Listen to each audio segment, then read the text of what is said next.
Balasubrahmanyam guarantee ఒక ఒక యుగం, ఒక గోల్డెన్ పీరియడ్. ఆయన పాడని హీరో లేడు. పాడని జోనర్ లేదు. కానీ ఒక దశలో గ్రాడ్యుయల్‌గా ఆయన సింగింగ్ అనేటువంటిది పడిపోయింది. ఆయన వైఫ్ అనేటువంటిది డ్రాప్ అయింది సింగర్‌గా. కాంపిటీషన్ ఎక్కువైంది. ముఖ్యంగా ఏఆర్ రెహమాన్ వచ్చిన తర్వాత అనేటువంటి ఒక అభిప్రాయం ఉంది.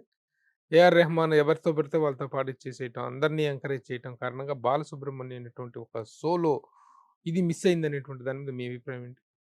The best college for intermediate. Unacademy, Madhapur. First and foremost ఏంటంటేనండి, పాత రోజుల్లో ఎలాగ ఉండేదంటే, ఒక సినిమా కంపెనీ కానీ, ఒక సంగీత దర్శకుడు కానీ, లేకపోతే ఒక హీరో కానీ, మన అన్న ఫీలింగ్ ఉండేదండి. మన అంటే మన వాళ్ళు ఇదని చెప్పి. ఈ దీంట్లోని ఇప్పుడు ఫర్ ఎగ్జాంపుల్ పలు సందర్భాలలో ఏదో ఇలా కూర్చున్నప్పుడు సార్తో మాట్లాడేటప్పుడు ఏదైనా వచ్చి ఎవరైనా వారిని పొగుడుతున్నప్పుడు he used to say that first Janakamma garu నాలో ఆ విత్తనం వేయకపోతే నేను పాడేవాడిని కాను.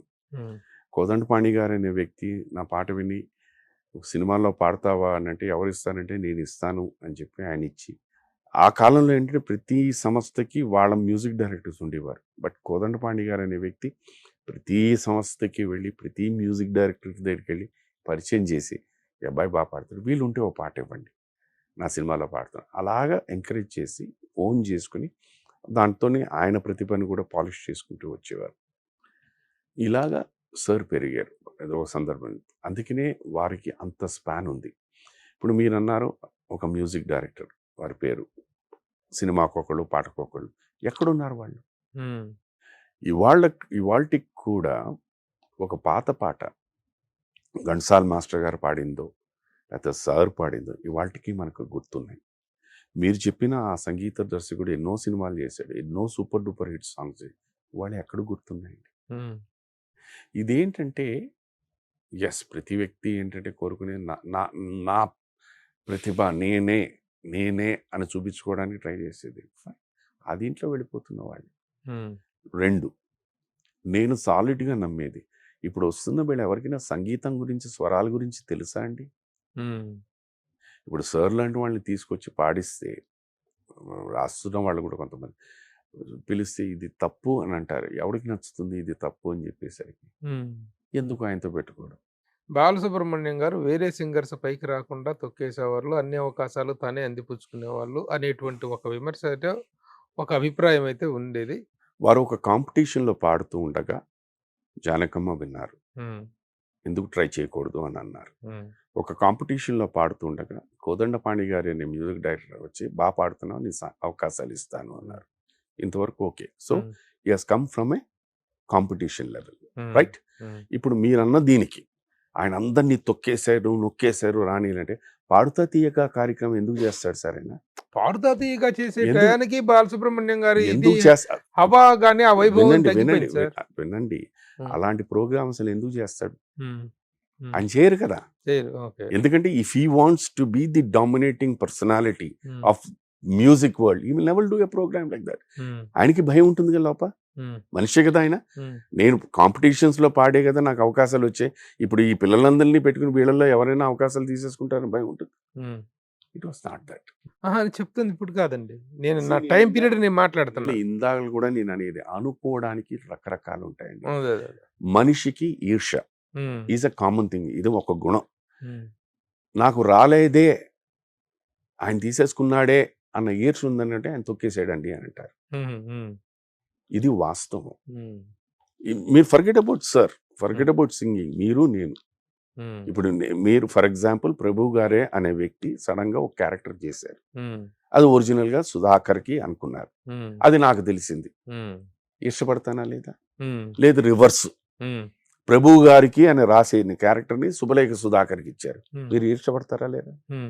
తొక్కేశాడండి, ఇన్ఫ్లుయెన్స్ చేశాడండి, నొక్కేశాడండి, సుధాకర్ పార్టీలు ఎక్కువ ఇచ్చాడు, ఇలాగ వస్తాయి. అనుకోవడానికి ఏమున్నాయి సార్, 1,000,000 అనుకుంటారు. వాస్తవం ఏంటని మీకు తెలీదు, నాకు తెలీదు, ఆ ప్రపంచానికి ఆ భగవంతుడు తెలుసు, అక్కడ ఉన్న మనుషులకి తెలుసు. ఇది నేను గట్టిగా నమ్మేదండి. పుకార్ అనేది ఇప్పుడు సింపుల్, మళ్ళీ నేను శైలజ విడిపోయామనేది దాన్ని ఏమంటారు చెప్పండి మరి. ఆయన సింగింగ్ వచ్చిన తర్వాత ఒకనప్పుడు ఒక పర్టికులర్ కమెడియన్స్కి వాటికి వాళ్ళు పాడేవారు. సడన్గా ఈయన వచ్చిన వెంటనే being a mimic he started singing.